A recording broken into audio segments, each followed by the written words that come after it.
Recording is on.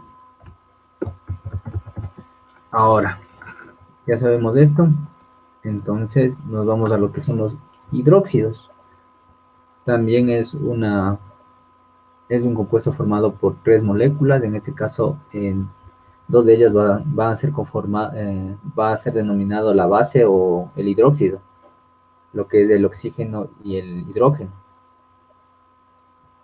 Y su valencia entre ambas va a ser -1, ya que el oxígeno está actuando con -2 y el hidrógeno con +1. Entonces nos queda esta diferencia de -1. El nombre genérico va a ser hidróxido y, y el nombre específico va a ser el del metal, con las terminaciones que ya sabemos, oso e ico, o si tiene más de dos valencias, ya sabemos cuáles son, cuáles debemos poner hipo e hiper. Y aquí tenemos unos ejemplos. Tenemos el hidróxido de aluminio. El aluminio está actuando con valencia +3. El dióxido férrico. El hierro está actuando con valencia +3. El hidróxido ferroso y el hidróxido de potasio. Hagamos unos dos nombres más para más o menos que quede más claro.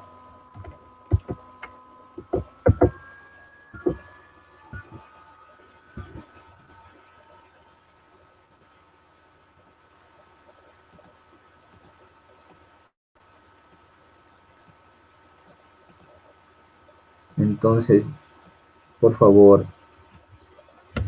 Mayerly, ¿cuál sería la fórmula del hidróxido de berilio?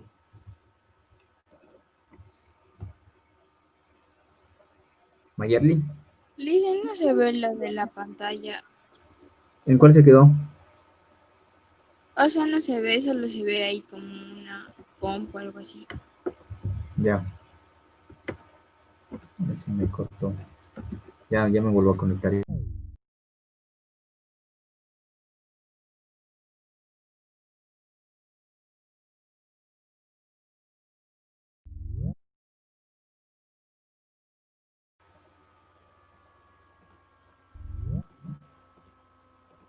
Ahí, ¿sí podemos ver? Mayerly. Sí, ahí sí, profe. Chévere, Mayerly.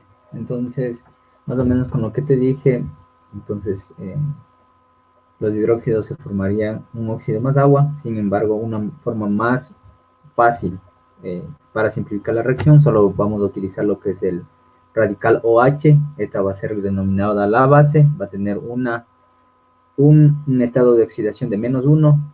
Ya les dije por qué, porque el oxígeno está con -2 y el hidrógeno con +1 actúa aquí. Entonces, solo se le va a unir lo que es el metal y de acuerdo a la valencia vamos a poner lo que son los sufijos ico o oso. En este caso, ahí tenemos los ejemplos. En este caso te decía Mayerly, para el hidróxido de berilio, ¿cuál sería la fórmula? B entre paréntesis OH2. ¿Ya? Vamos uno más. Ahora yo te voy a poner la fórmula y me dices el nombre.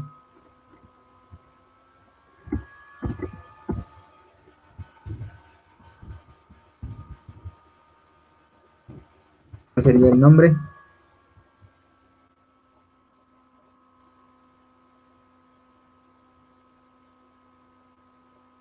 Hidróxido niquélico. No sé.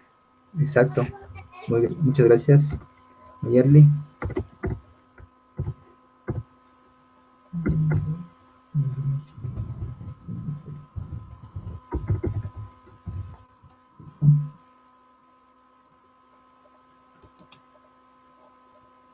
¿Qué? Lico. Llévate una. ¿Ya? Ahora, por favor, Iker. ¿Cuál sería la fórmula? Ya. Del hidróxido niquélico, digamos, perdón, titánico, hidróxido titánico.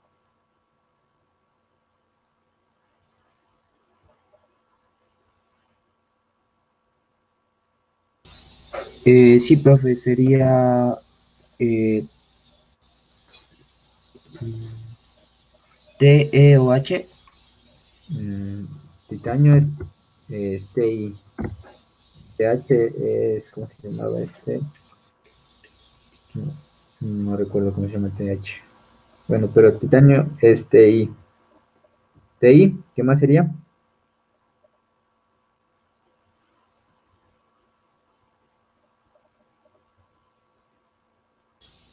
OH, profe. ¿Ya? OH, ¿qué más?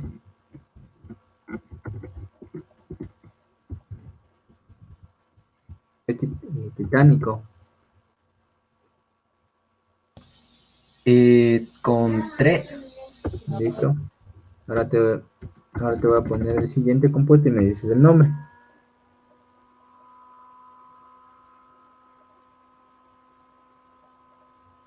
Ya.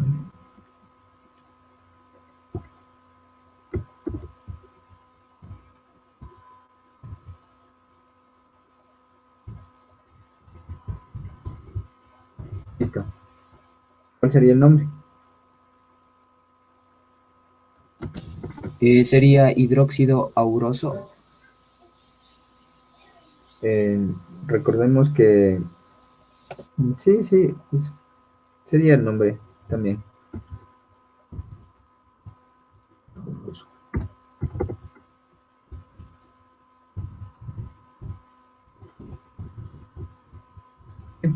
Muchas gracias. Llegaron los demás chicos, denme revisando, por favor. Llegó Llegó Helen. Helen, profe. Ajá. Ya, por favor, Helen, ayúdame con ¿cuál sería la fórmula del hidróxido de calcio?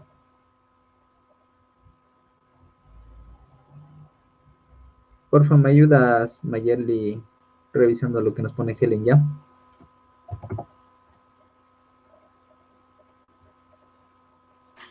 Ya, pero Chévere, gracias. dice CaOH. Ya, ¿qué más? Recordemos que el calcio está en la segunda familia. Solo dice CaOH. Eh, CaOH2. Exacto. La valencia que tiene el calcio de 2, ¿no es cierto? Ahí quedaría equilibrado. Ahora ayúdame con el nombre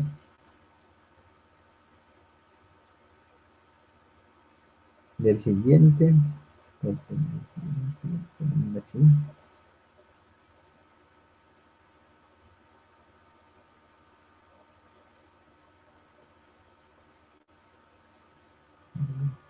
Listo.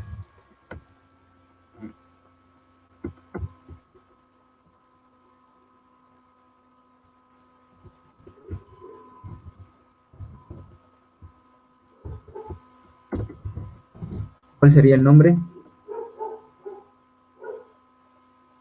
Helen.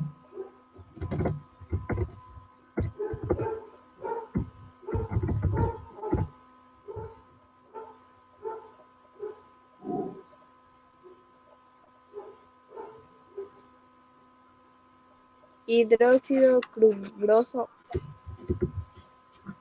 Listo. Muy bien. Listo. No hay ninguna dificultad aquí, ¿no es cierto? Y por último tenemos las que salen de la unión de los ácidos oxácidos más una base o hidróxido. Estas reacciones son ácido-base, entonces siempre vamos a encontrar lo que son estas sales oxisales. Un ejemplo de esta sal oxisal, eh, tenemos lo que sería aquí el ortofosfato de bario. Entonces aquí, como les decía, solo se cambia lo que es el sufijo ico por el sufijo ato. Como podemos ver aquí, ya sabemos de dónde proviene lo que es este ácido ortofosfórico. Ya lo habíamos visto. El ácido ortofosfórico que nosotros lo hicimos aquí. Cómo se produjo. H3PO4. Entonces solo le cambiamos, le quitamos lo que es el ácido y ponemos ortofosfato. El ico cambia por ato. Y tendríamos lo que es nuestro metal, ortofosfato de bario. Como el bario está en la segunda familia, tiene una sola valencia, entonces está con su valencia de 2. Pero puede haber varias valencias, igual utilizamos lo que es el sufijo del metal, entonces en este caso. Aquí tenemos lo que es el ácido nítrico, más el hidróxido crómico. Igual, eliminamos la palabra ácido. Como termina en ico, ponemos la terminación ato, entonces sería nitrato. Nitrato, en este caso, el cromo está con su valencia de 3, entonces por eso es crómico, entonces nos quedaría nitrato crómico. Esta sería una reacción, la reacción que sucede cuando mezclamos lo que es un ácido oxácido más una base. Aquí está equilibrada, la ecuación está igualada, y estos serían los resultados. Aquí tenemos nuestra sal oxisal. En este caso, vamos con los nombres. ¿Cuál sería el nombre del primer compuesto, Mayerly?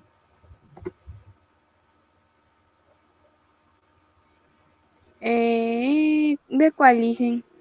Del H2SO4, ¿sí se puede ver? Sí. Ya, ese sería nuestro primer compuesto. ¿Cuál sería el nombre?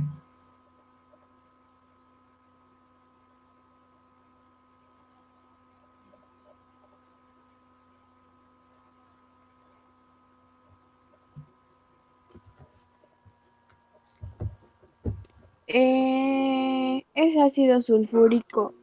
Exacto, es el famoso ácido sulfúrico.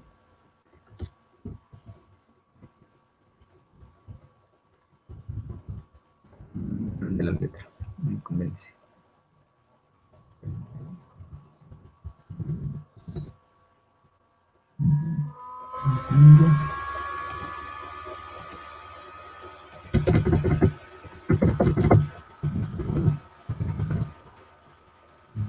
Del ácido sulfúrico.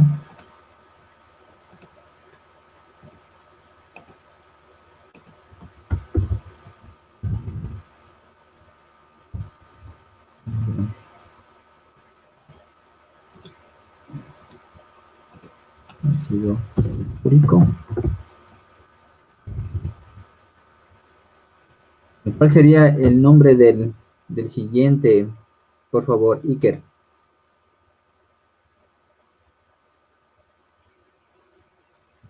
Del siguiente compuesto que está en la reacción.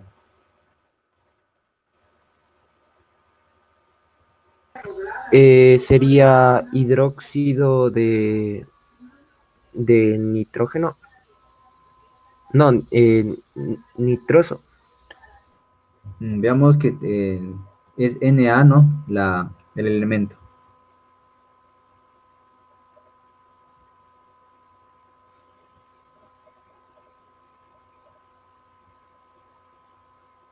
No es solo N. Entonces el nombre sería... Profe, Na es sodio, ¿verdad? Sí, exacto. Entonces ya está.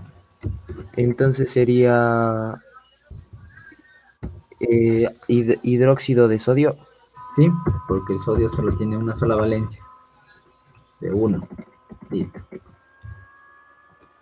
Se conectó Emily. Cuéntame, Mayerly o Iker, denme revisando. No, profe, aún no. Ya, entonces vamos, Helen. Entonces, ¿cómo se llamaría este compuesto? ¿Qué nos dice Helen? Sulfato de sodio. Sí, muchas gracias. Ese sería el nombre, sulfato de sodio. Gracias. Y tendríamos más lo que es el agua. Ahora, en esta parte de aquí, donde podemos ver lo que es el ácido ortofosfórico, ¿qué otro nombre le podemos dar? Iker,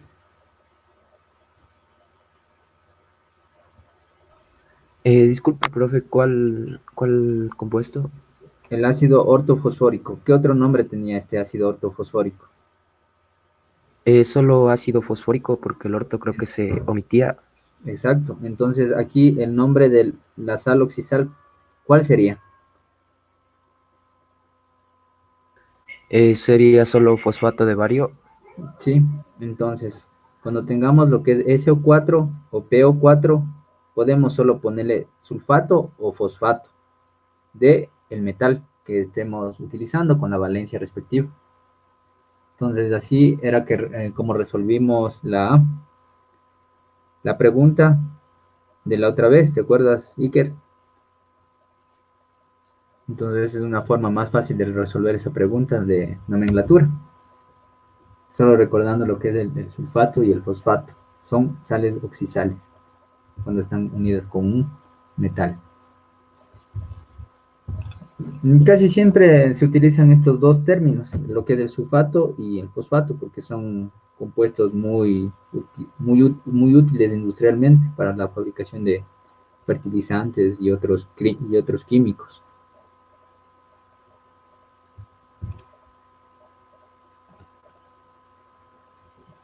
Ahora hagamos unos ejercicios. Entonces aquí ya les puse la reacción. Ahora solamente voy a sustituir lo que es, en este caso, estábamos viendo lo que son las sales oxisales. Ya, ya vimos que se forman de los ácidos oxácidos más una base o hidróxido. Sin embargo, lo podemos hacer de otra forma. En este caso, si es que sustituimos lo que es el hidrógeno, esta es otra forma de formar una sal oxisal. Si sustituimos lo que es el hidrógeno, en este caso, yo le voy a sustituir por un metal que va a tener la misma valencia con la que está actuando el hidrógeno. Por favor, a ver, aquí le pregunto. Mayerly, ¿con qué valencia está el hidrógeno?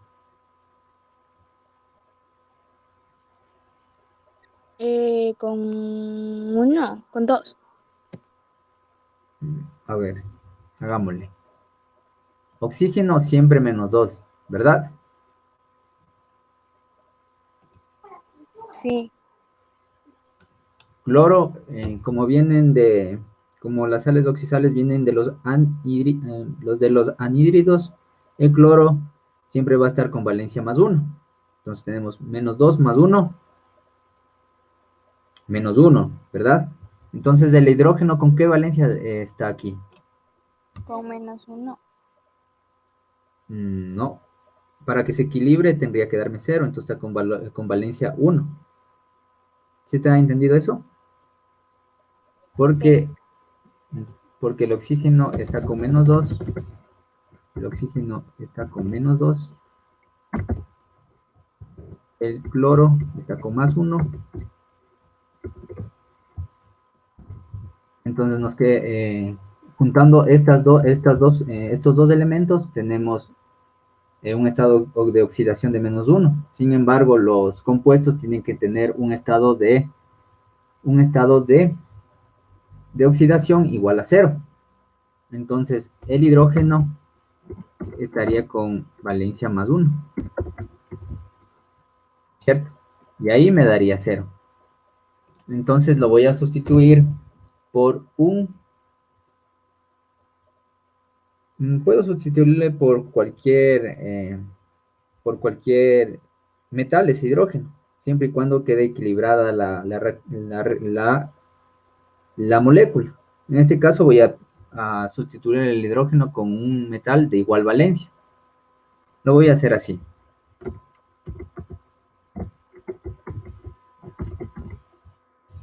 Listo, aquí le sustituí lo que es el hidrógeno por un metal, más rápido, una forma más rápida de formar una sal oxisal. ¿Y cuál sería el nombre en este caso, Mayerly, de esta sal oxisal?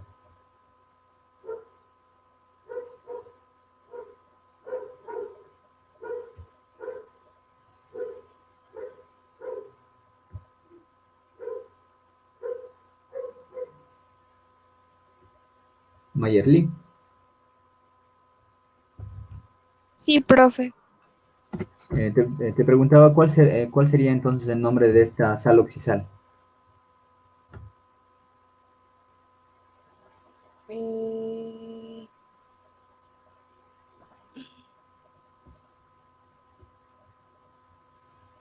no, dicen es que no entiendo muy bien. ¿Cuál parte no le entiendes para repetirte, Mayer?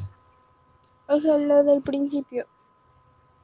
Esta parte de que equilibramos la molécula, en la molécula. Sí, Ya verás. Entonces, sumados los estados de oxidación de toda la molécula, me tienen que dar 0. Entonces, el oxígeno sabemos que está con -2. El cloro está actuando con +1. Y el hidrógeno, en este caso, tendría que actuar con +1.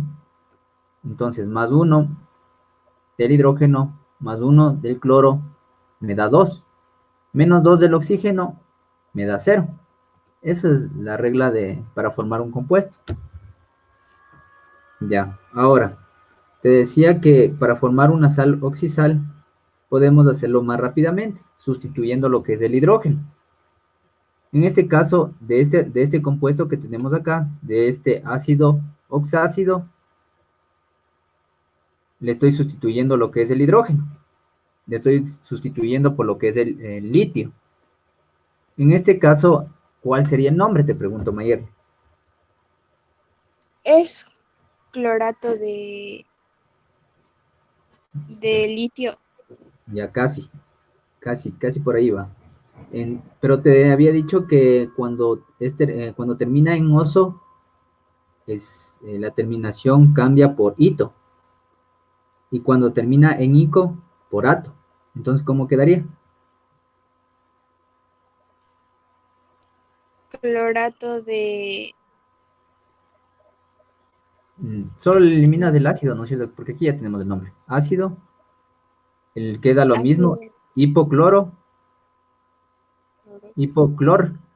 Y aquí pones en vez del oso, el hito. Porque hipoclorito. ajá. Entonces aquí es hipoclorito. Hipoclorito de litio. ¿Entendido? Entonces cuando tenemos oso, va hito en vez del oso. Cuando tenemos ico, va ato. ¿Sí? Ya, Sí, chévere. Llegó Emily. no, no. Mm, ya creo que hoy no creo que se va a conectar Emily entonces. Entonces sigamos. Iker, entonces, en este caso de acá, le voy a sustituir lo que sería el cobre. Mejor la plata, ¿ya?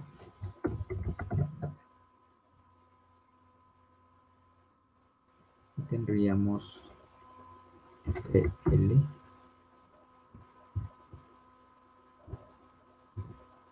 ¿Cuál sería el nombre?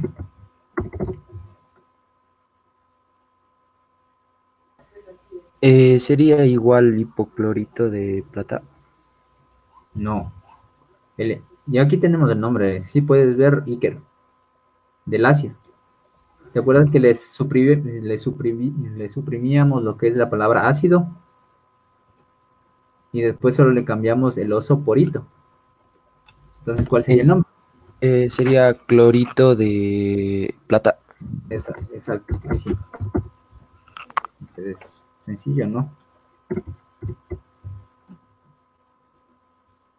Por favor, Helen, igualmente. Ahora lo voy a sustituir por uno que tenga más valencias. Lo voy a hacer con él.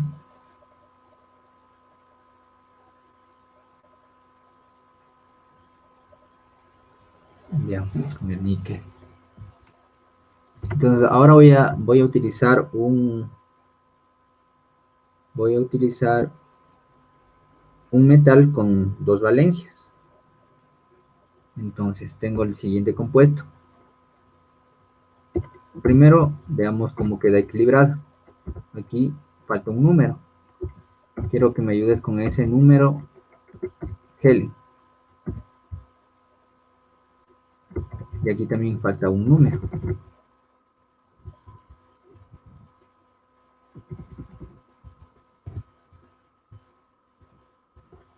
¿Cuál sería el número que falta si te digo de que está actuando con la valencia menor? ¿Cuáles serían los números que faltan? Aquí, Helen, ¿qué número faltaría?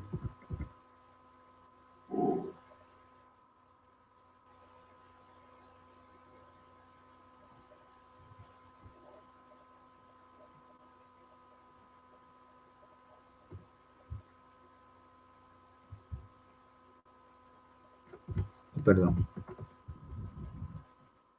ahí nomás.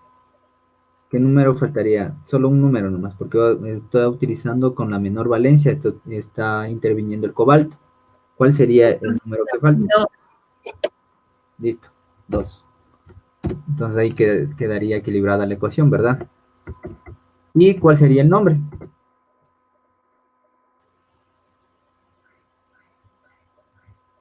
Dice clorato de cobalto. Mm, está actuando con la menor valencia el cobalto, entonces ahí sí, al cobalto sí se le pone la terminación oso, ¿verdad? Entonces nos quedaría clorato. Como aquí sí el cobalto tiene dos valencias, está utilizando la menor, entonces aquí sí va cobaltoso.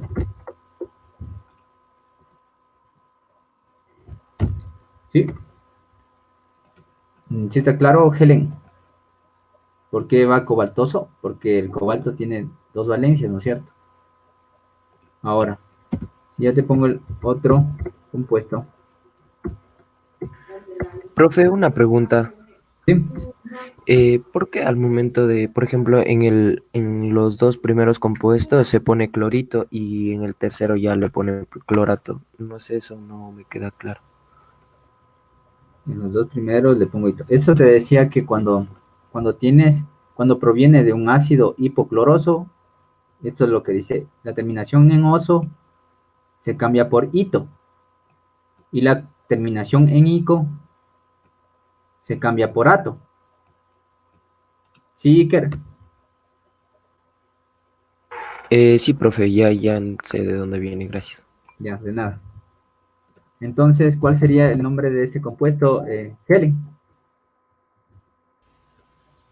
Profe dice clorato de cobáltico. ¿Sí? Clorato cobáltico. Gracias. Entonces, está claro.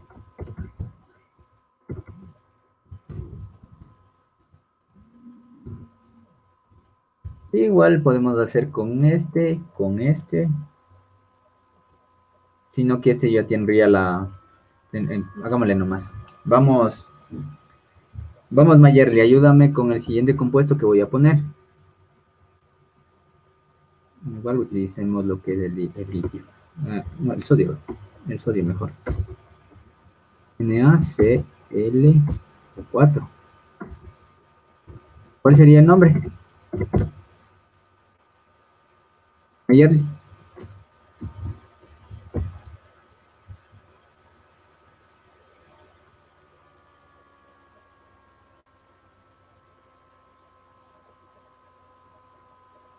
Eh, sería perclorato sódico. No sé. Exacto. Perclorato sódico. No, sódico no. Lo que perclorato está bien, pero el Clorato sodio, te de escuché. sodio. Exacto, porque el sodio solo tiene una valencia. Entonces, Ya. muchas gracias. De sodio. Listo. Muy bien. Por favor, ayúdame, Iker. ¿Cómo me quedaría entonces de este compuesto?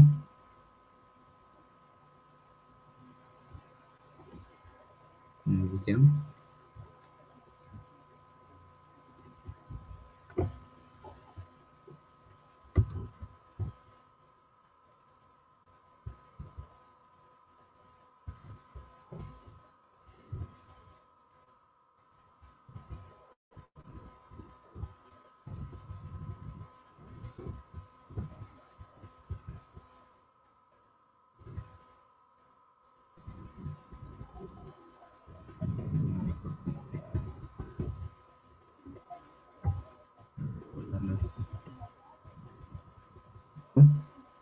Sería el nombre de este compuesto, Iker. Sería metafosfato ¿Ya? de manganeso. Ah, no, perdón, manganoso. Sí, no, porque está actuando con, puede actuar como metal con 2 y 3, ¿no es cierto? Entonces, aquí está actuando con 2, entonces sería manganoso. ¿Listo? Entonces ya está acá, está todo claro, creo yo. Igual para el piro, solo se tendría que ser pirofosfato. En este caso de lo que es el ácido ortofosfórico, ya habíamos visto arriba. El ácido piroantimonioso, que sería, que su sal debería ser piroantimoniato, moniato y monito, ¿verdad? Entonces no hay ninguna dificultad. Ya con esto ya quedó claro ya. Entonces pasemos a las... Estas son compuestos cuaternarios y también existen los que son los compuestos que tienen más de 4 elementos. Son muy raros. Su formación son inestables. Casi nunca se los encuentra naturalmente. Son sintéticos. Y como podemos ver, existen varias formas de conseguirlo. La primera es la sustitución parcial de los hidrógenos de un oxácido por metales. A estas se las conoce como sales ácidas. Entonces solo reemplazamos, aquí tenemos lo que era el ácido sulfúrico, que es H2SO4. Un H le sustituimos por lo que es el sodio. Y tenemos lo que es el sulfato ácido de sodio. Entonces, eso para las sales ácidas. Ahora, para las sales básicas, en cambio, es la sustitución parcial de los hidroxilos de un hidróxido por un radical equivalente. Entonces, aquí primero teníamos lo que es el hidróxido de calcio, que era CaOH2. Sin embargo, le quito lo que es un radical OH y le sustituyo por un anhídrido. En este caso es el anhídrido de, de cloro. Y su nombre, aquí está el sub, tiene que ver por lo que viene de un hidróxido, perclorato de calcio.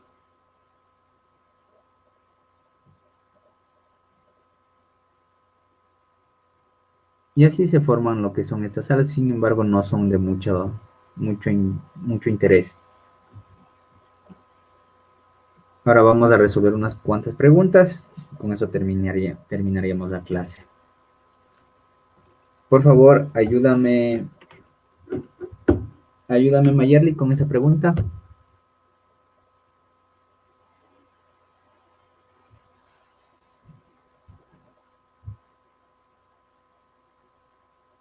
Mayerly. Sí, profe. Ok, cuéntame con la pregunta. A ver, dice en el año 1928 el bacteriólogo, médico, higienista británico, espacio, dio los primeros pasos concretos sobre el camino de lo que hoy llamamos genética, desarrollando algunos de los conocimientos con los que hoy contamos sobre la estructura del ácido desoxirribonucleico. La respuesta es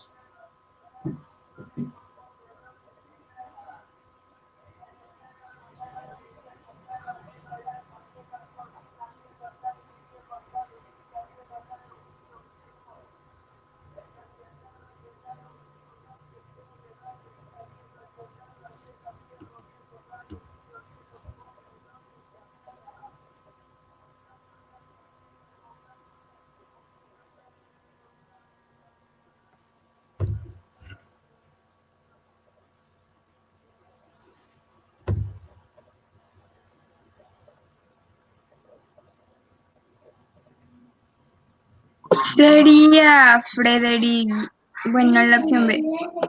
sí, Frederick Griffiths. Muchas gracias, Mayerly.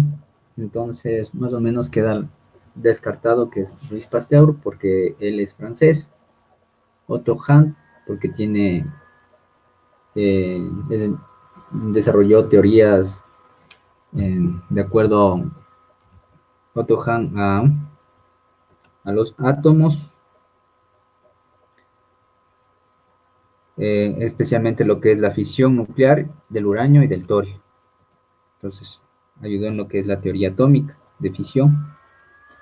Y James Dewar fue un físico y químico escocés, no fue británico. Es conocido tanto por el inventor del depósito aislante que lleva su nombre, el vaso de Dewar, como por sus estudios de los gases a bajas temperaturas, siendo el primero en obtener lo que es el hidrógeno líquido en 1898 e hidrógeno sólido en 1899.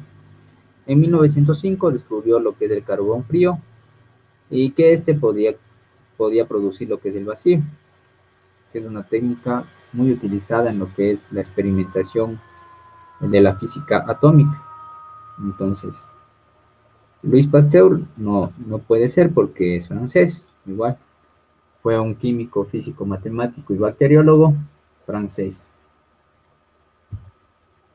Lo más importante de los aportes de Louis Pasteur es la pasteurización. Él derrocó en 1861 la teoría de la generación espontánea, eso sí hay que acordarse.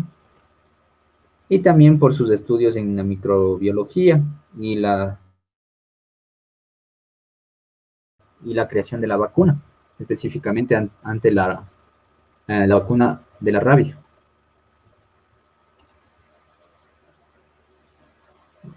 Entonces, está claro, la respuesta correcta sería Frederick Griffith, que fue un oficial médico, bacteriólogo y genetista británico.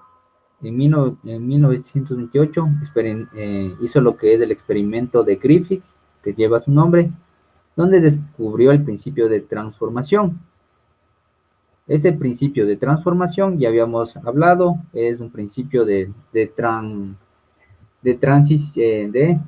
¿cómo sería?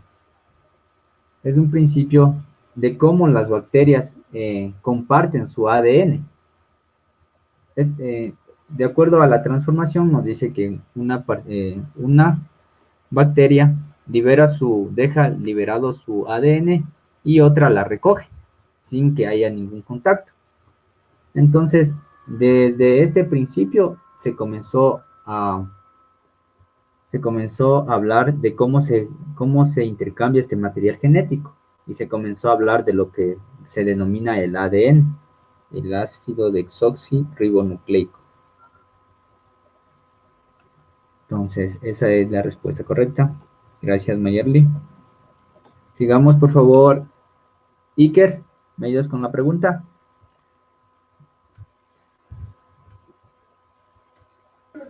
Sí, profe, sería en una planta cuando las conexiones citoplasmáticas entre las células se fragmentan de manera en que el transporte floemático se frena. Se dice que las células están en estado, esto se debe a que la concentración de solutos en el exterior de las células es a la del interior, ocasionando que la membrana se aleje de la pared celular.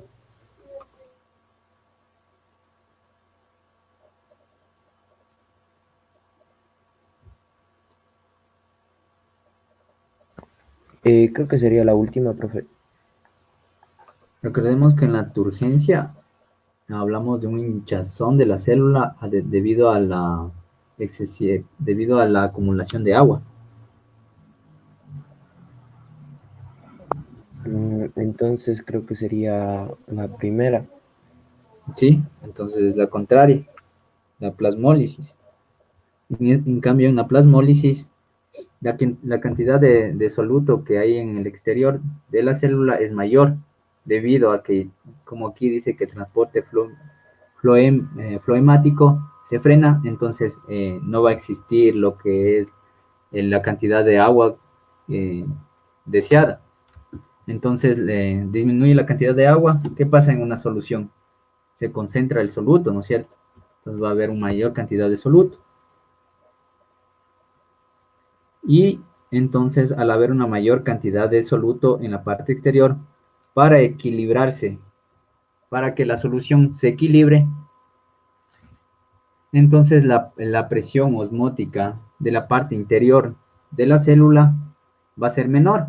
Entonces el agua va a tender a escapar hacia el exterior de la célula.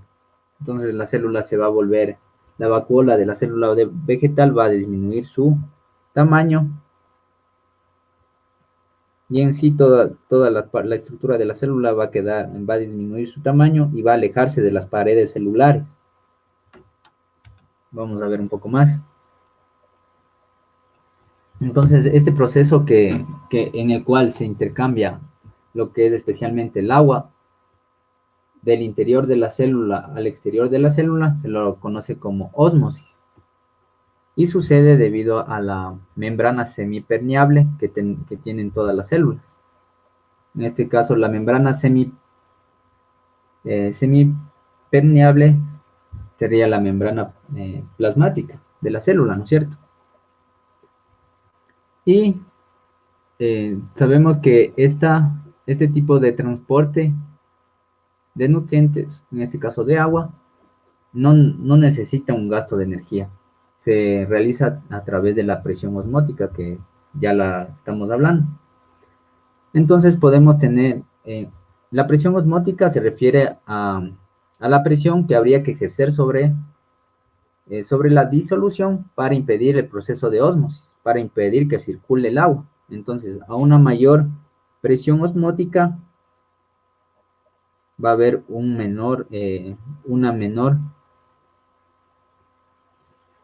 a una mayor presión osmótica va a haber una menor circulación de agua y viceversa. A una menor presión osmótica va a haber una mayor fluidez de agua. Entonces, así podemos encontrar lo que son la solución isotónica, en el cual la concentración de solutos en el medio externo como en el medio interno son iguales. Entonces aquí hablamos de una presión osmótica interior y exterior que va a ser igual. Tenemos lo que es la solución hipertónica, donde va a existir una mayor concentración de solutos en el medio externo. Eso es lo que sucedía en el ejercicio, debido a que no va a haber la circulación de agua, porque se fragmenta lo que es el transporte floemático. Entonces ahí se va a restringir el agua. Entonces va a haber una mayor concentración de solutos en el medio externo que en el medio interno. Entonces en el medio externo va a tener una mayor presión osmótica, mientras que en el interior va a haber una menor presión osmótica, lo que hace que salga el agua desde el interior de la célula para que se equilibre la solución entre estas dos partes. Y por último tenemos lo que es la solución hipotónica. En este caso va a haber una menor concentración de solutos en el medio externo que en el medio interno. Entonces la presión osmótica del exterior va a ser la menor. Entonces aquí en cambio se va a transportar el agua desde el exterior hacia el interior de la célula. Aquí en una solución hipotónica se daría lo que es el fenómeno de turgencia, porque va a ingresar mucha agua al interior de la célula. Y ahí tenemos lo que estos dos fenómenos que se pueden ocasionar tanto en la célula animal como en la célula vegetal. Pero es más, los nombres, esto de plasmólisis y turgencia, es específicamente para la célula vegetal. Entonces, cuando tenemos una solución, en este caso isotónica, no va a pasar nada, va a haber un equilibrio. Una hipertónica, se va a escapar el agua hacia el exterior. Y un medio hipotónico, una solución hipotónica, va a ingresar a la célula más agua de la que se necesita y se hincha la célula. Entonces, la plasmólisis se produce ya que las condiciones del medio extracelular son hipertónicas. Debido a esto, el agua que hay dentro de la vacuola sale al medio hipertónico por ósmosis y la célula se deshidrata, ya que pierde el agua que la llenaba. Finalmente se puede observar cómo la membrana celular se separa de la pared, lo que estábamos hablando en el ejercicio. A este fenómeno se lo denomina que la célula se plasmoliza. Si este fenómeno ocurre, la planta corre el riesgo de una muerte segura, al menos hasta que consiga agua que llene la vacuola, volviéndose la célula turgente nuevamente y que se recupere. Entonces, la plasmólisis es lo opuesto a la turgencia. Luego tenemos lo que es la crenación. La crenación, estos fenómenos son a nivel celular. Entonces, la crenación es el fenómeno de destrucción de la célula animal cuando es sometida a una solución hipertónica. Al estar en una solución con gran cantidad de soluto, tiende a liberar el agua, por lo que se contrae y pierde agua, liberando hacia la solución esta agua. Entonces, la célula sufre una destrucción por deshidratación. Entonces, la plasmólisis sería la plasmólisis de la célula vegetal sería igual a la crenación en la célula animal. Igual tenemos lo que es la turgencia en la célula vegetal, que determina el estado de rigidez de una célula. Es el fenómeno por el cual las células al absorber agua se hinchan, ejerciendo presión contra las membranas celulares, las cuales se ponen tensas. Mientras que la lisis, esto es en célula animal, sucede lo mismo. Va a existir una hinchazón por lo que el agua ingresa a la célula, va a existir una turgencia, pero en este caso, como las células animales no tienen lo que es la pared celular, en cambio en las células animales la célula explota debido a que no tiene la pared celular. Entonces eso se lo denomina lisis, que es equivalente a la turgencia. Sin embargo, en la lisis la célula explota, entonces la célula muere a comparación de la turgencia. ¿Está claro? ¿Alguna pregunta? Mayerly, ¿está claro? Sí, profe. Ya. Entonces, vamos a la siguiente pregunta. Por favor, ayúdame con esta pregunta. Helen.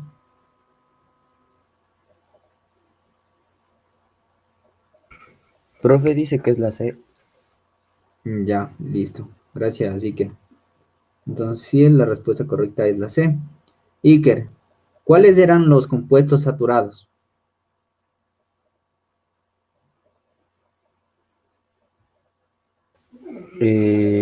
Los saturados no recuerdo bien, profe. Helen, ¿cuáles eran los compuestos saturados en el caso de los compuestos orgánicos? ¿Cuándo era un compuesto saturado, Helen?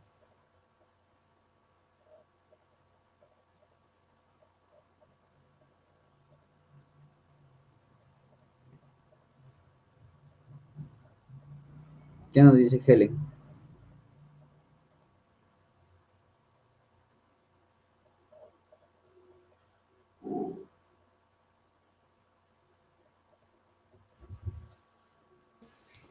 Profe dice que cuando tiene enlaces simples.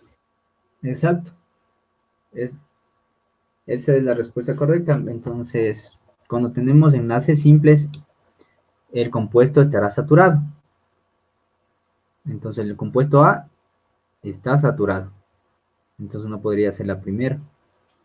El compuesto B, Iker, ¿está saturado? No, porque tiene un doble enlace. Exacto. Mayerly, ¿el compuesto C está saturado? No. ¿Verdad? Entonces, ¿los compuestos qué están? Si no están saturados.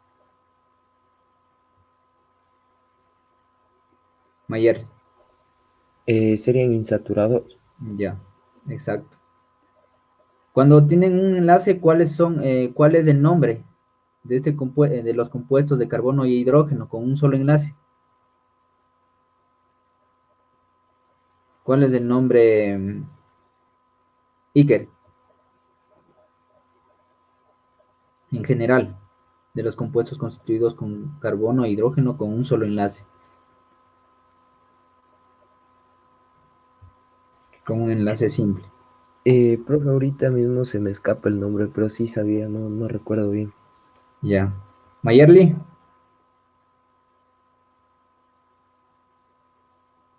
Mande, profe. ¿cuál es el nombre? Sí, ¿Cuál perdón, es el nombre? perdón, Mayerly, déjemosle hablar a Iker, creo que nos quiere decir algo. Iker, ¿recordaste? No, profe, no dije nada. Ah, ya, perdón, escuché otra voz. Dale, Mayerly. Entonces, ¿cuál sería el nombre general a los compuestos constituidos por carbono e hidrógeno con enlace simple? ¿Cuál es el nombre general de esos compuestos? Del compuesto A.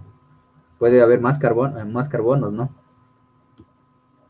Y más hidrógenos, pero solo con enlace simple. ¿Cómo son conocidos?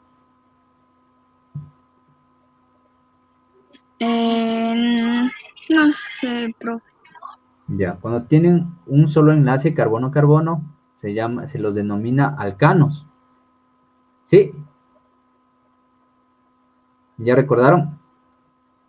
Entonces estos serían los alcanos. Cuando tienen doble enlace, ¿se acuerdan? Eran ¿Alguien? los alquenos, profe. Sí, exacto, eran los alquenos.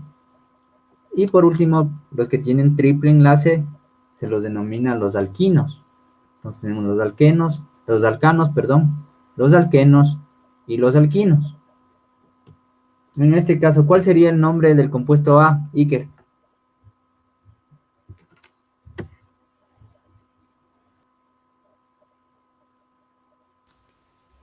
No recuerdo bien, profe, es que no me acuerdo bien. Entonces, cuando tenemos dos carbonos, es etano, ¿verdad? Como es un alcano, solo se le pone etano. Ahora, en el compuesto B, ¿cómo sería el nombre?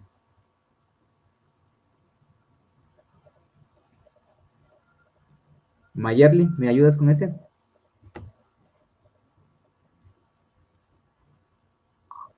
Con el compuesto B, dice. Si el compuesto B, ¿cómo se llamaría? Ah, dicen eso. ¿Cómo se les puede denominar los nombres cuando están así? Es que no entiendo. Ya. Entonces, decimos que son alcanos, ¿no es cierto? Los alcanos solo terminan con la terminación de los alcanos, va a ser como su nombre lo dice, con la terminación an. Cuando tenemos un carbono, se utiliza metano, metano. Cuando es dos carbonos, etano, como en este caso, tiene dos carbonos. Cuando es tres carbonos, propano. Y cuando es cuatro carbonos, butano.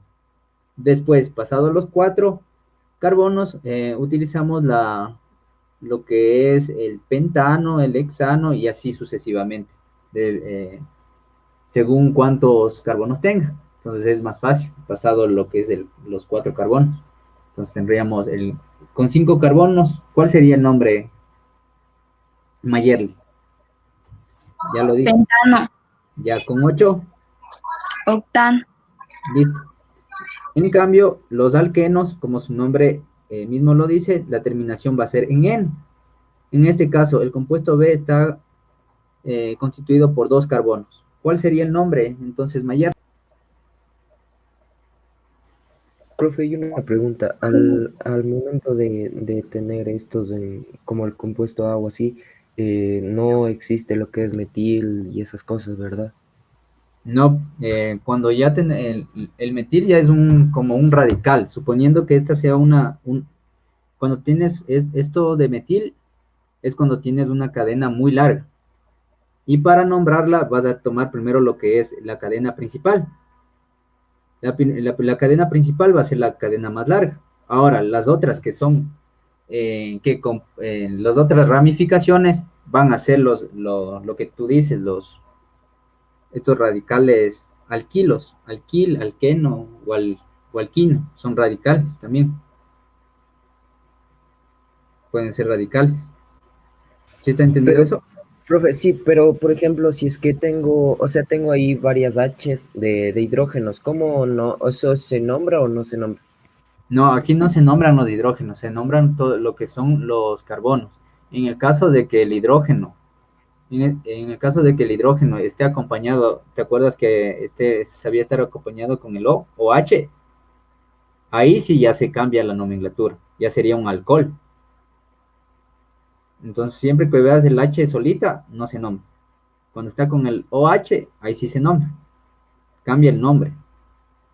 Suponte, en este caso, este sería el etano. Si le aumentas la O al último de la cadena, te quedaría un alcohol y tendrías lo que es el etanol. ¿Sí está claro? ¿Y qué? Sí, profe, sí. Sí, solo la duda que tenía era acerca de los metiles y eso porque las ramificaciones me confundía y no recordaba bien. Sí, cuando tengas las ramificaciones en cadenas largas, ahí sí son radicales que tú les vas nombrando. Primero les nombras a esos radicales de acuerdo a la posición, como habíamos visto, ¿te acuerdas en la prueba de diagnóstico? Primero nombras esos radicales y luego la cadena completa. Listo. Entonces, ¿cuál sería el nombre del compuesto B, Mayerly? Etano. Ya, etano es para el compuesto A. Este sería el eteno. Ya. Y Helen, ¿cuál sería el nombre del compuesto C entonces? Dice propano. No, el propano, recordemos, está formado por tres carbonos. Y el propano es un alcano. Tiene enlaces simples. Alcano, porque es propano. Igual, alcano, propano. Profe, ¿sería el etino? Exacto, el etino, porque es un alquino. Entonces, la terminación es igual al nombre de los compuestos en general. Entonces, el alquino Es un alquino, tiene 2 carbonos, entonces es el etino. ¿Está claro esto? Por si acaso les toque nombrar una cadena.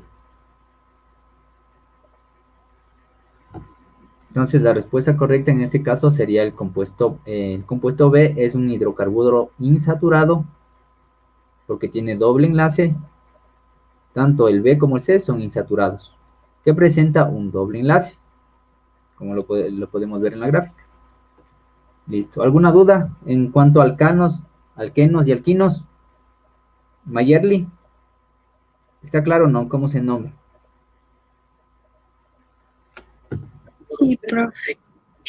¿Un ejemplo más quieres hacer? Bueno, Ya, te voy a poner acá ya. Lo malo es que, ¿cómo sería?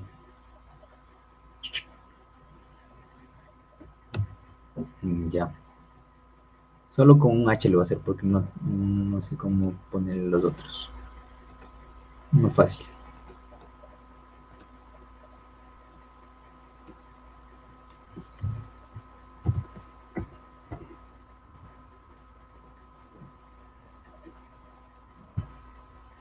Vemos ahí.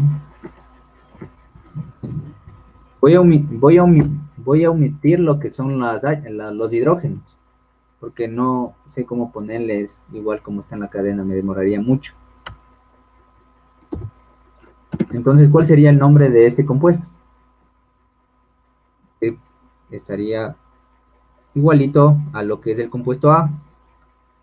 Va a estar unido con hidrógenos, pero no les estoy poniendo. ¿Cuál sería el nombre? Con 3 carbonos.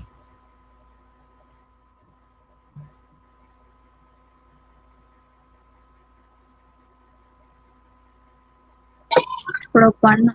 Exacto. Y sus variaciones con doble enlace, en este caso, sería el propeno. Y con triple enlace sería el propino. Entonces está claro lo que es nomenclatura de alcanos, alquenos y alquinos. Listo, vamos, pasemos a la siguiente pregunta. Por favor, ayúdame con esta pregunta. Iker me ayudaste con esta pregunta anterior, ¿verdad? No, fue Helen, profe. Helen, ya, gracias, Helen. Vamos con esta pregunta entonces. Por favor, ayúdame tú, Iker. Ya, ¿cuáles son los tipos de fuentes de contaminación del aire?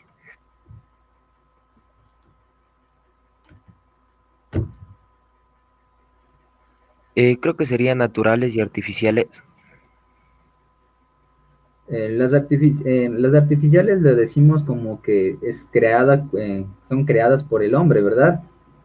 Sin embargo, el hombre no crea lo que son, no crea lo que es la contaminación, sino se da debido a los procesos que realiza.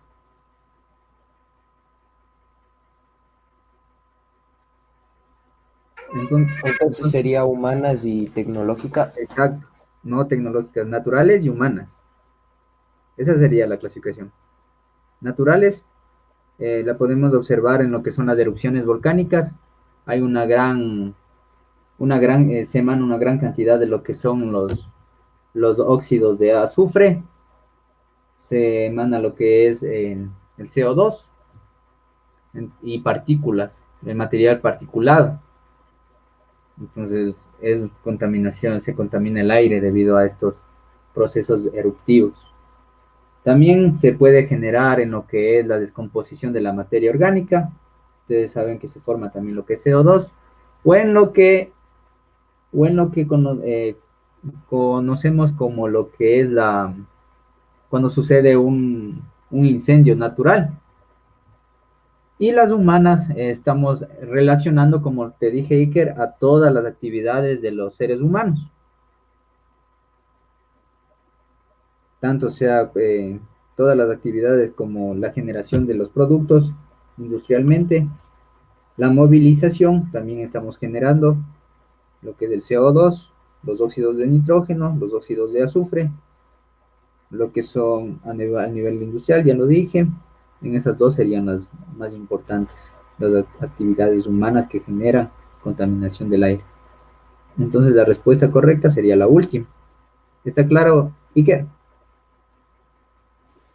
Sí, profe. Ya. Entonces no es muy complicado, ¿verdad? Vamos a la siguiente pregunta. Por favor, ayúdame, Mayerly. Ya.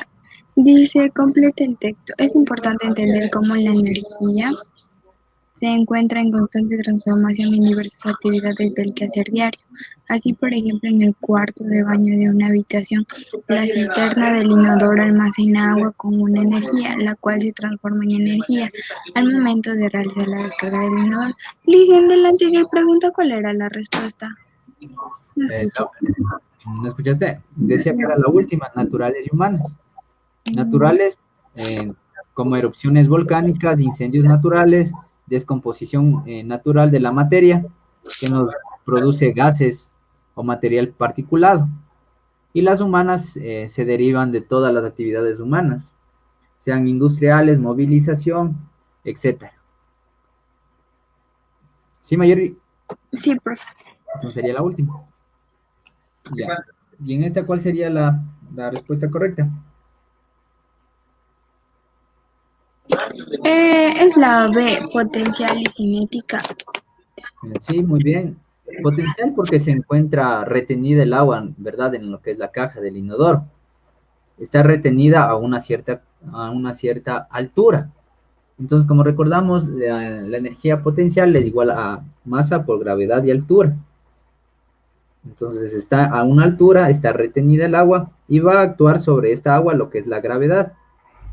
Cuando, perdón,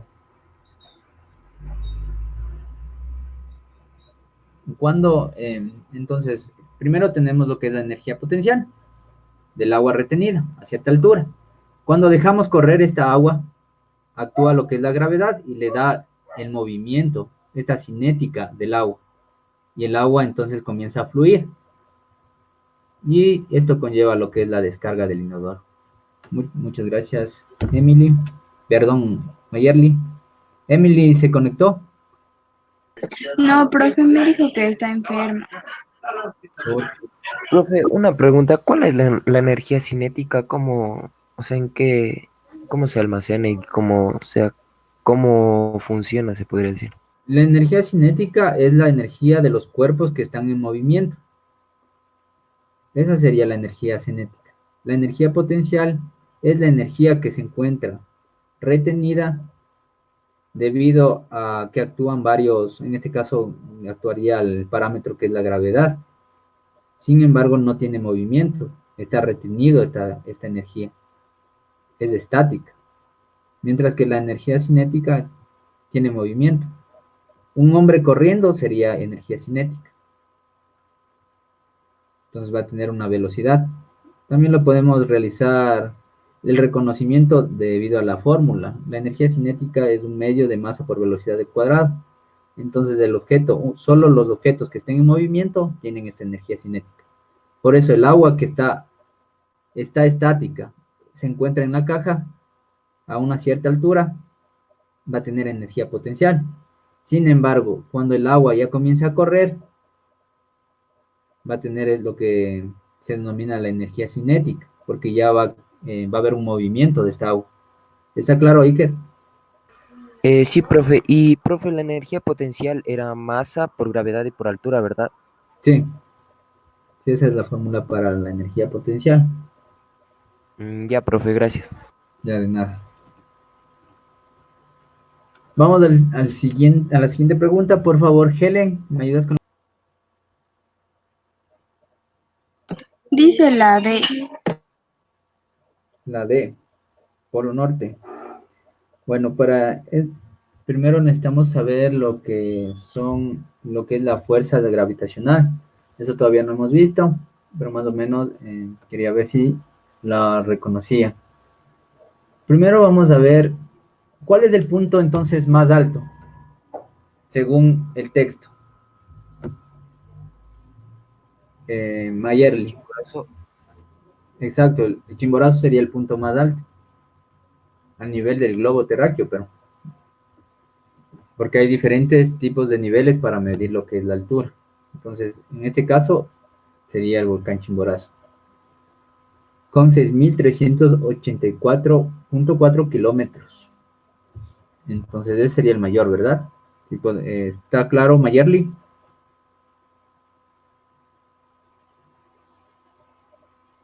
Mayerly, Sí, profe. Helen, para pasar al siguiente paso. ¿Qué nos puso Helen?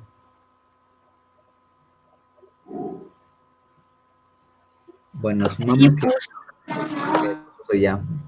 Entonces, tenemos que la fórmula, ¿qué nos dice la ley gravitacional universal? Nos dice que dos cuerpos de cierta masa se atraen gravitatoriamente con una fuerza que es directamente proporcional a sus masas e, inter, y inversamente proporcional a la distancia que lo separa. Entonces, ahora vamos solamente a sustituir lo que nos dan. En este caso, esa altura va a ser igual a la distancia, ¿no es cierto? En este caso, a una distancia mayor, ¿qué pasa con la fuerza gravitacional, Iker? Sería menor. Sí, eso pasaría. Entonces nos dice, determine el lugar donde existe la menor fuerza gravitacional entre los cuerpos. Entonces, ¿cuál tiene la distancia mayor?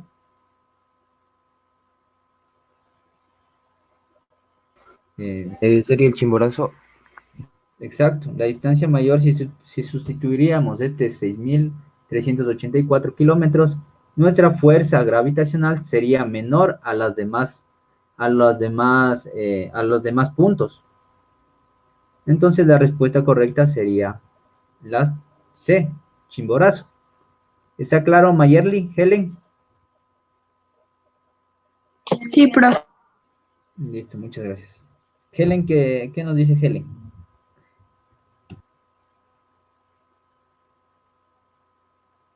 Iker, ¿qué nos dice Helen? No pone nada todavía, profe. Bueno, Helen, como decía, nuestra distancia Dijo va a que sí. Dime que sí, profe. ya, chévere. Entonces, esa sería la respuesta correcta. Chimborazo.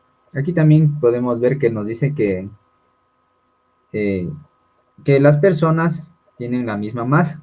Las personas van a ser el punto. Este punto de acá. Nuestro punto que va a estar en el globo terrestre. Y la atracción se va a dar hacia el centro del globo terrestre. A esas alturas.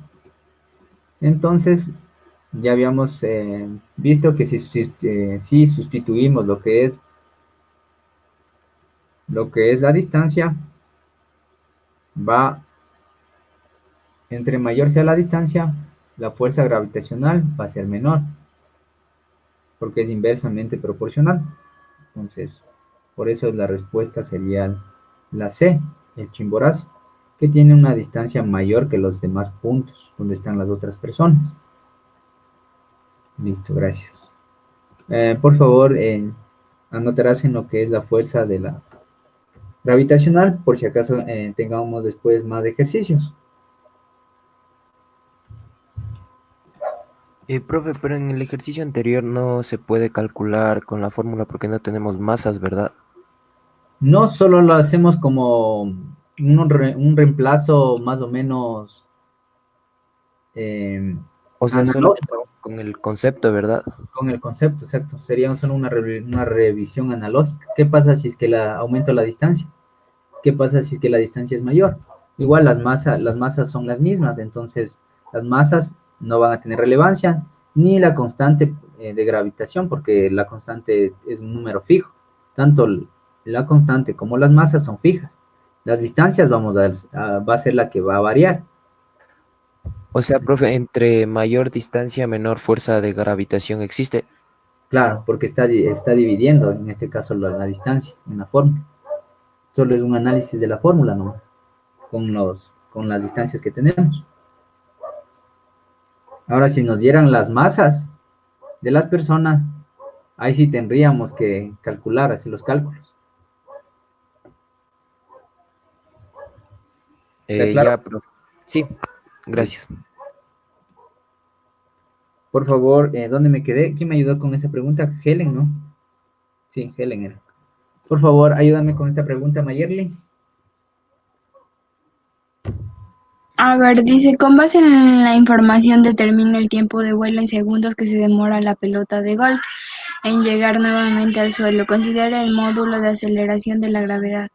Un golfista golpea una pelota con un ángulo de 45 grados para lograr un alcance máximo de 150 metros, como se muestra en la figura. Entonces, aquí estamos hablando de movimiento parabólico.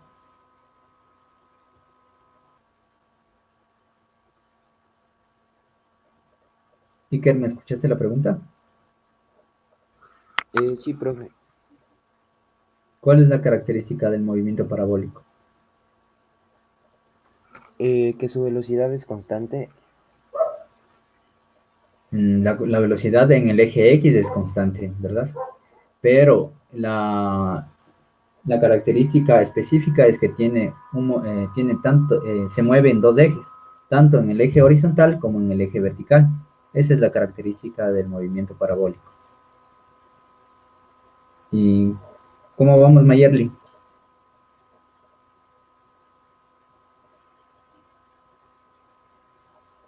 Sí, profe, bien. ¿Te salió? Ya termina ya.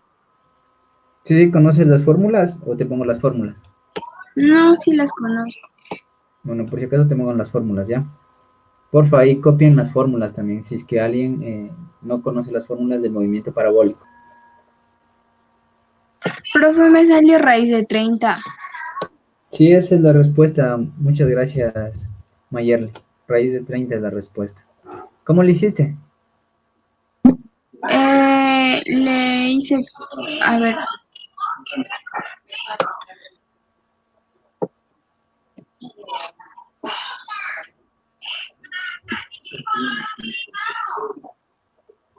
con la fórmula de tiempo es igual a 2 velocidad inicial, seno,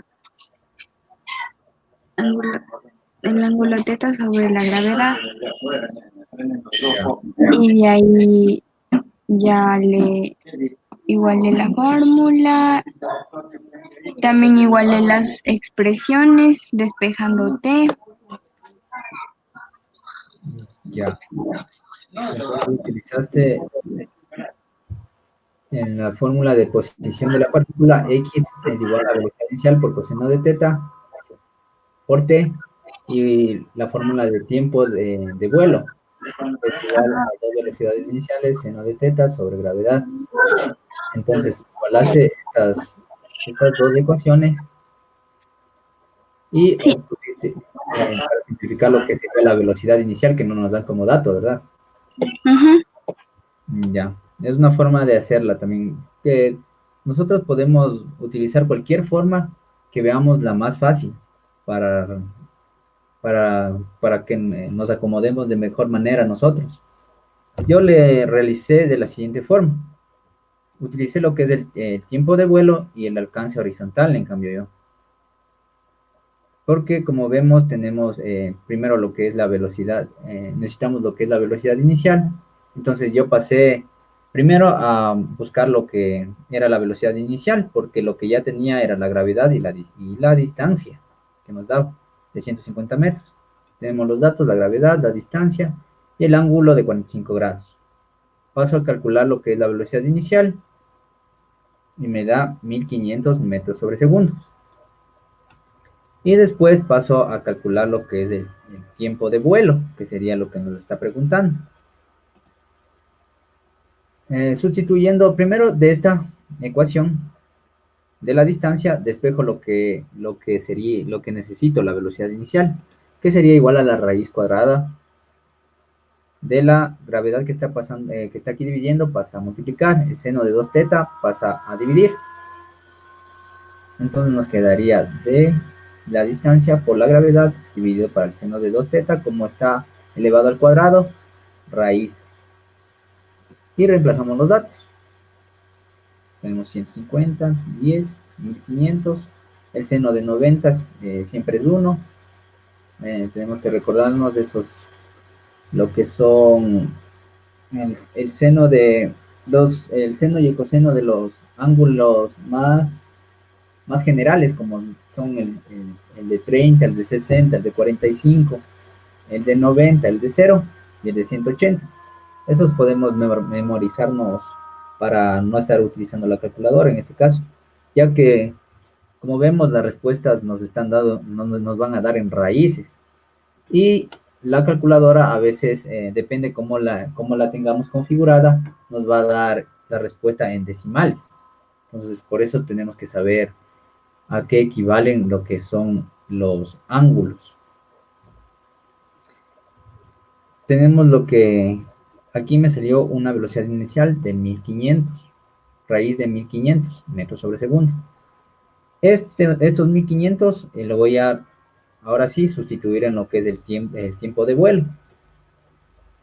Entonces 2 por raíz cuadrada de 1500 y por el seno de teta. En este caso el seno de 45, eso también tenemos que sabernos, es raíz de 2 sobre 2.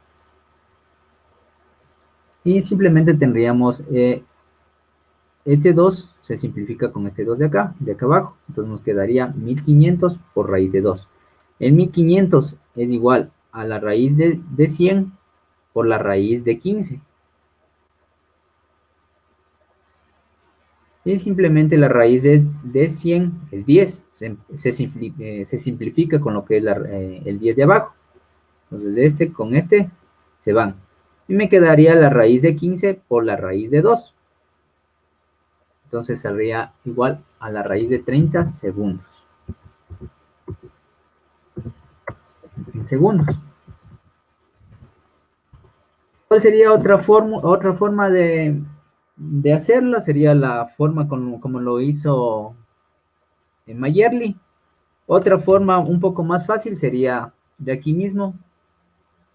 Para simplificar, inclusive nos podemos simplificar. Nos quedaría de la siguiente forma. Que aquí tenemos lo que es la velocidad, nos da esto, ¿verdad? Y esta velocidad inicial, la podemos reemplazar aquí y nos quedaría la fórmula ya total. Simplemente para reemplazar, ¿no es cierto? Sin embargo, cualquiera de las dos es válida. Entonces, de aquí ya tenemos despejado lo que es velocidad inicial. Y la sustituiríamos aquí donde tenemos en tiempo en vuelo. Aquí tenemos lo que es la velocidad inicial y la sustituimos aquí. Nos quedaría lo mismo, pero un poco la ecuación sería un poco más larga. Yo en cambio lo hice por partes. Y la otra forma es la forma que utilizó Mayerly. En este caso estamos utilizando lo que sería X. X es igual a velocidad inicial, coseno de teta por T. No tenemos velocidad inicial, ¿verdad? Pero tenemos X. Sin embargo, lo vamos a dividir para lo que sería, en este caso, el tiempo de vuelo. Ahí nos va a quedar una tangente. ¿Te quedó una tangente, Mayerly? Mande, profe. En la resolución te quedó una tangente. Como una tangente. O sea, no se te apareció lo que es el seno sobre coseno. Sí. Eso es la tangente. Entonces ahí solo le estamos dividiendo lo que es el tiempo de vuelo que tenemos aquí, lo vamos a dividir para lo que es la posición de la partícula, para que se nos simplifique la velocidad inicial. Entonces nos quedaría en este caso. X sobre el tiempo de vuelo sería igual, aquí simplificándole la velocidad inicial, nos quedaría coseno de teta por t sobre la gravedad, ¿verdad? Hagámosle. La otra forma de resolver esto sería, a ver, mi ecuación.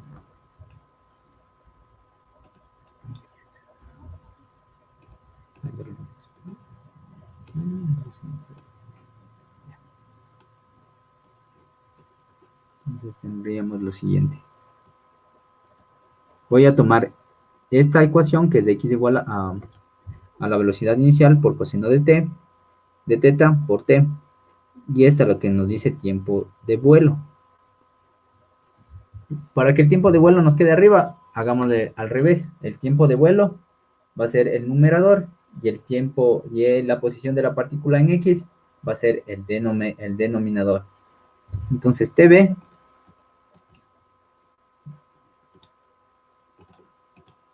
en este caso tendríamos tb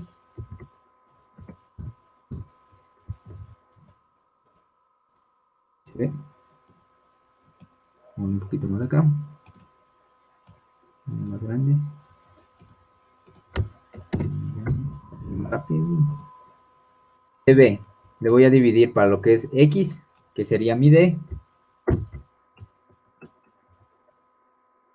Entonces tb para x, ¿a qué va a ser igual?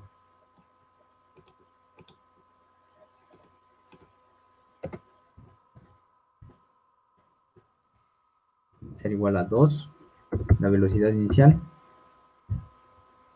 seno de teta,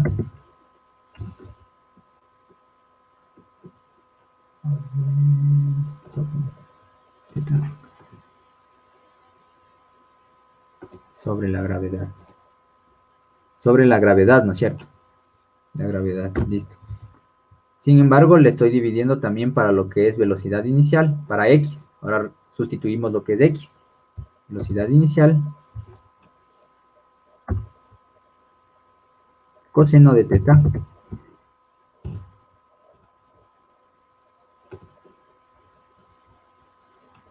y por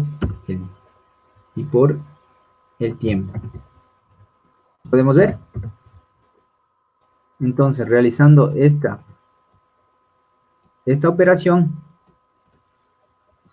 podemos simplificar lo que es la velocidad inicial. Y nos quedaríamos solo con los datos que tenemos. Es como un artilugio esto.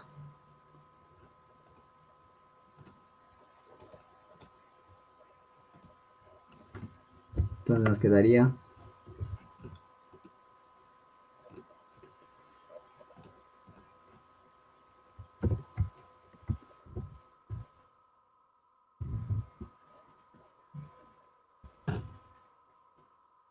simplificamos lo que es la velocidad inicial, nos queda solo 2 seno de teta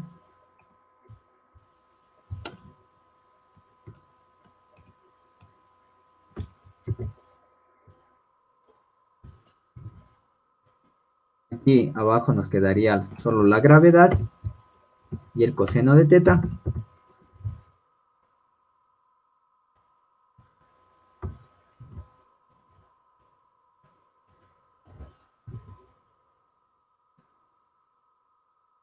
Y este t, ¿qué sería este t?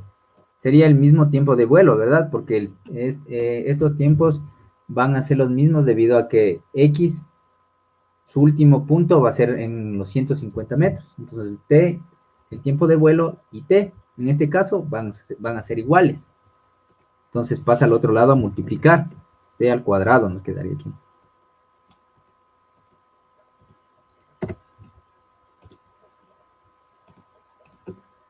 Debido a que en este caso la partícula va a estar va a estar al final del recorrido, en su último punto de recorrido. Y este x pasaría a multiplicar.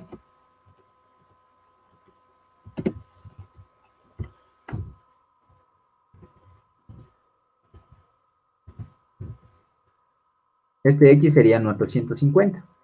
Y sustituiríamos los datos. Así lo lograste hacer, Mayerly. Sí, profe. ¿Está claro, Iker? Sí, profe. Entonces, solo sustituimos lo que es el seno y el coseno. En este caso podemos sustituirlo como una sola función trigonométrica. En este caso, seno coseno sería tangente. Entonces tendríamos 2 tangente de teta por X, que en este caso sería nuestra D, que es 150, dividido para la gravedad. Esa sería otra forma de ver. Tendríamos nuestro T cuadrado.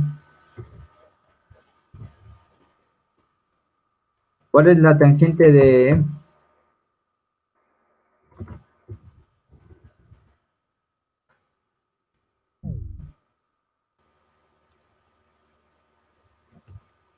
Entonces quedaría 2 tangente.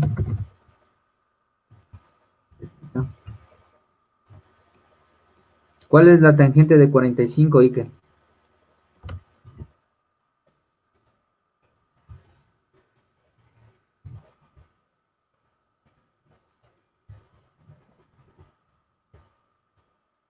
Y solo sustituiríamos los valores.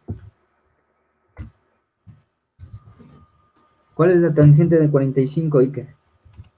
Sustituyamos de una vez.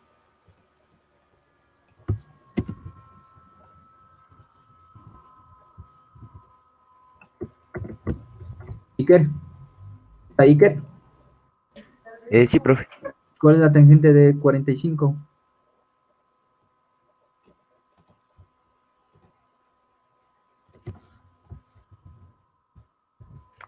Es una, profe. Exacto, es 1. De memorizar, ¿verdad?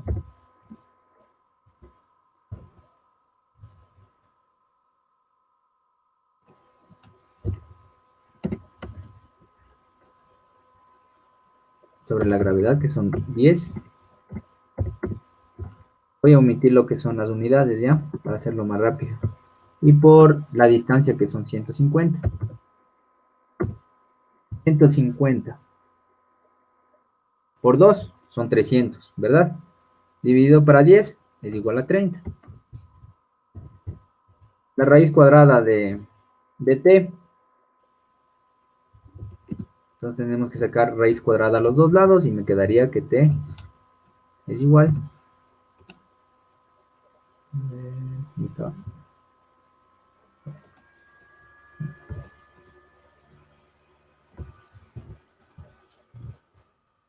Entonces t sería igual. La raíz cuadrada de 30 también nos sale lo mismo. ¿Cuál de los dos métodos está más fácil, Iker?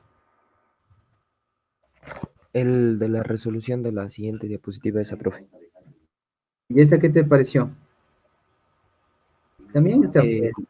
La de ahorita, sí, también, pero en cambio me confundo mucho con lo que es la X. No sé cómo reemplazar, o sea, por qué reemplazar. La X sería los 150. La X es la distancia que recorre en el eje horizontal. En este caso sería los 150. Entonces sería lo mismo. ¿Estamos? Entonces, de cualquiera de las dos formas es fácil. Sino que aquí hay un poquito más de cálculo.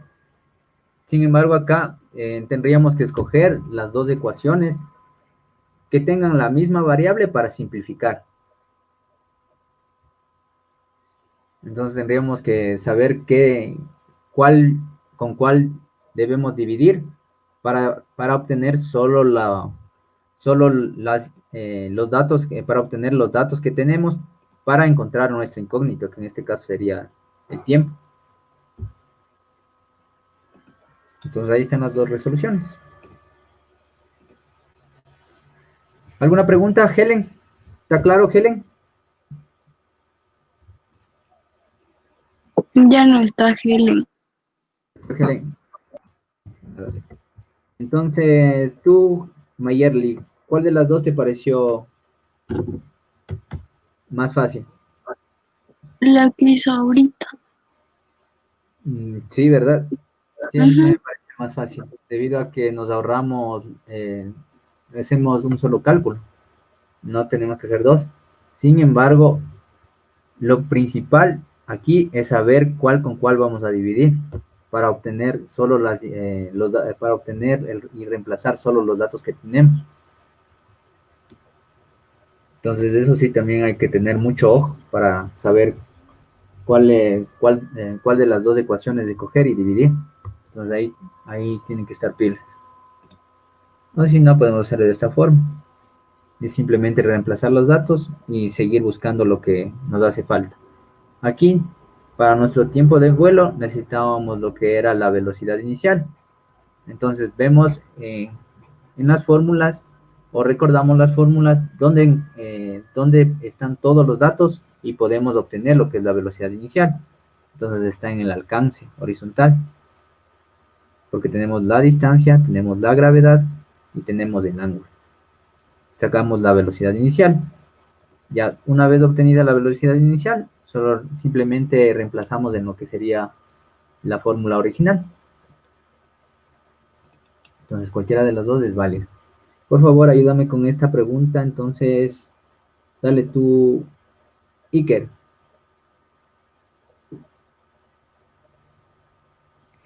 Ya, profe, relaciona la teoría del origen de la vida con el postulado.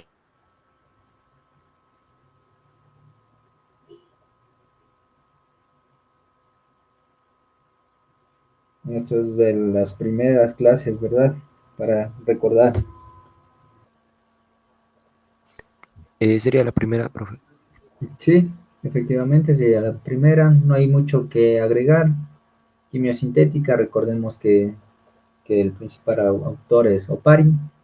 Nos hablaba de una atmósfera primitiva, constituida por compuestos especialmente hidrogenados y el hidrógeno especialmente. Tenemos la panspermia, eh, que la vida llegaba del exterior. La biogénesis. La abiogénesis nos hablaba sobre, esta teoría también es conocida como la, a ver, ¿cómo se? De generación espontánea. La biogénesis también es conocida como la teoría de generación espontánea. Entonces, ya de ahí ya sabemos que la vida surge de cualquier parte, ¿no es cierto? Del lodo, decían, del agua, de los charcos. Y el creacionismo, que es el más fácil. Entonces, no hay mucha explicación ahí. Vamos con la siguiente pregunta, por favor, ayúdame, Mayerly. ¿Cuál es la principal diferencia entre la fotosíntesis y la respiración celular? La D. Sí, ¿no? Está claro, ¿no? La fotosíntesis es la que necesita la luz solar. Y la respiración no la necesita. En este caso, en la respiración se transforma lo que es la materia orgánica en energía. En la respiración, no en la fotosíntesis. La respuesta correcta es la D. Muchas gracias, Mayerly. Y vamos con esta última pregunta. Y por favor, ayúdame, Iker. Con esta terminamos ya. Ya, la característica principal de la ionosfera es, creo que sería la 2. La capa de ozono. La capa de ozono no está en esa ubicación. La capa de ozono está en lo que es la estratosfera. Eh, Iker. Entonces sería la que refleja ondas. Ah, no, perdón, la que contiene el aire. Sí, esa misma es Iker, la que refleja las ondas electromagnéticas largas utilizadas en la radiocomunicación. ¿Por qué se da este fenómeno de que las ondas se reflejen y vuelvan otra vez a la Tierra?